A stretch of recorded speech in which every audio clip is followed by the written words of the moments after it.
नमस्कार साथीहरु, आज चाहिँ हामीले ल्यापटपमा प्रीति फन्ट कसरी डाउनलोड गर्ने भन्ने कुरा चाहिँ यहाँ शेयर गर्छौं।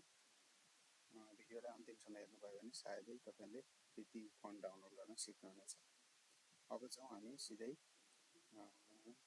प्रीति फन्ट कसरी डाउनलोड गर्ने भन्ने फर्स्ट अफ अल त हामीले चाहिँ प्रीति फन्ट डाउनलोड गर्दाखेरि तपाईको ल्यापटपमा भएको गुगल क्रोममा जानुहुन्छ। त्यसपछि गएर तपाईले गुगल क्रोमको सर्च बारमा गएर Preeti font Preeti font download भनेर चाहिँ अथवा प्रीति फन्ट मात्रै गरिदिनु हुन्छ। Download for laptop Preeti font download for laptop चाहिँ तपाईले त्यहाँ टाइप गर्नुपर्छ अनि त्यसलाई सर्च गर्नुहुन्छ। त्यो सर्च गरेपछि तपाईले यहाँ देख्न सक्नुहुन्छ Preeti normal download for free at Nepali font भनेर चाहिँ यहाँ लेखेको भएको छ। यहाँ तल पनि छन्। अब यहाँ मध्येको कुनै एउटा चुज गरेर तपाईले क्लिक गर्नुहुन्छ अनि यो फर्स्टमै जान्छौं। यसमा चाहिँ हामीले यहाँ हेर्छौं, यहाँ चाहिँ फ्री डाउनलोडहरु भनेर के आएको छ। यहाँ सबै ठाउँमा चाहिँ क्लिक गर्न पाइँदैन। सबै ठाउँमा क्लिक गर्दा चाहिँ अरु के आउँछ। त्यसो भएको हुनाले हामीले चाहिँ कहाँ जान्छौं भन्दा उ यहाँनेर जस्तो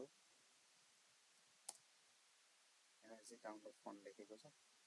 यहाँ गएर चाहिँ डाउनलोड गर्छु। मेरो अलरेडी छ, त्यही पनि एकचोटी प्रयास गर्छु मैले। यहाँ चाहिँ फ्री डाउनलोड छ। You have made both easier and everything is easy भनेर आएको छ। यो के आएको छ यसलाई हटाउनु पर्यो हामीले। डाउनलोडिङ प्रीति नर्मल भनेर यहाँनिर आइसक्यो। यो thank you for downloading Preeti normal यो डाउनलोड विल स्टार्ट अटोमेटिकली भनेर चाहिँ आइसक्यो। यो हामीले यहाँ देख्न सक्छौं प्रीति नर्मल जेठाबी भनेर यहाँ देख्न सक्छौं।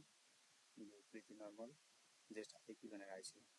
त्यसपछि तपाईले यति डाउनलोड गरेर मात्रै पनि पुग्दैन। अब यहाँ जानुहुन्छ, त्यही डाउनलोड गरेको कुरामा जानुहुन्छ। त्यसपछि यहाँ यो चाहिँ होममा आउँछ अथवा तपाईको डाउनलोडमा आएको हुन सक्छ।